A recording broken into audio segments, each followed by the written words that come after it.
आता तुका तुझी मिसेस तुझी भुरगी सहकार्य करता त्यांका तू फोर्स करता यो काजीनी यो काय त्यांका ती आवड जाल्याय। शेवटी कसा ज्या जाग्यार पैसो हा न्हू त्या जाग्यार कोणय येऊंक शकता। पैसो फक्त कसो गावतलो मी माझ्या झिलाक सांगलाला रानान पैसे पुरून दवरलेले आहोत झाडा पोना पैसे ते लागी कर तू। आता तो म्हणता म्हाका कितके पैसे दितलो दिसाक 10 रुपया दितलो काय 100 रुपया तू झाडा पोना जितके पैसे पडले ते लागी कर तुका गावतले। म्हणजे आता गोवापासून म्हणजे आम्ही मातशी वयता न्ही एग्रीकल्चर मिटींग बी आसली आम्ही अटेंड करता। ओके म्हणजे कोणाचे 1-2 शब्द ऐकले का फुडें कळटा कसो बिझनेस करप कशें मार्गदर्शन तेंचे कडसून मेळटा न्हू। हांवें युट्यूबार पळयलें म्हणजे कशें असता काजूचो जर फवारणी केली जाल्यार कीड लागना औषध म्हणून त्याचो वापर जाता।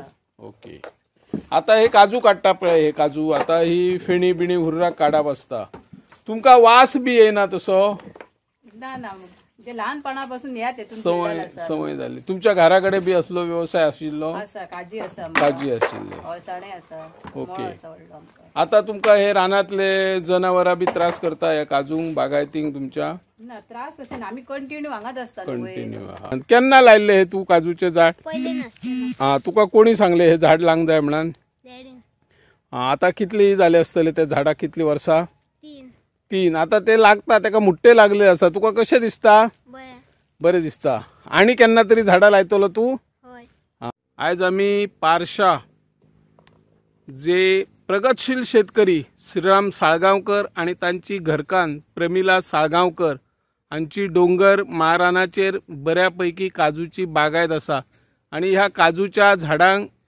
ल्हान व्हड अशे चडान चड काजू लागलेले आसा आणि भट्टी लायल्ली आसा। भट्टी सुरू आसा काजू पासून हुर्राक तयार करप हुर्राका पासून फेणी तयार करप।